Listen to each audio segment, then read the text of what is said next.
ما عندي عمل ولا عندي مال ولا عندي سكن وأبحث عن زوجة، كثير نسمعها من الناس. فإذا أردت الظفر بكل هذا فعليك بدعوة موسى الكليم عليه السلام. فسقى لهما ثم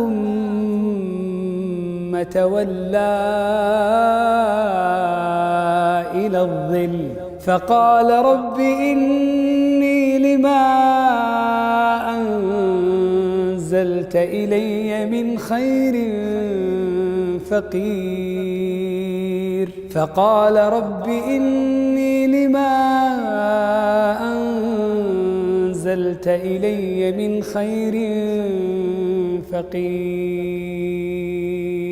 ماذا كانت النتيجة؟ قال إني أريد أن أنكحك إحدى ابنتي هاتين على أن تأجرني 8 حجج.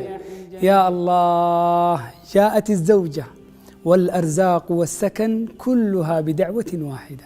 أتى للنبي صلى الله عليه وسلم أضياف فأرسل إلى أزواجه يطلب طعاما لأضيافه فلم يجد عند واحدة منهن شيئا، فقال صلى الله عليه وسلم: اللهم إني أسألك من فضلك ورحمتك فإنه لا يملكها إلا أنت.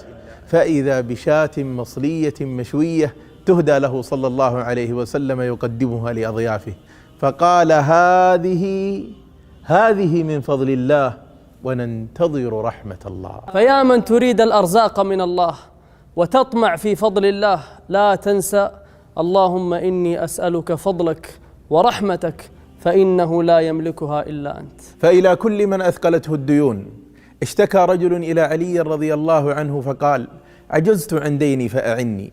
فقال له علي رضي الله عنه: ألا أعلمك كلمات علمنيها رسول الله صلى الله عليه وسلم لو كان عليك مثل جبل صير وفي رواية صبير لقضى الله عنك؟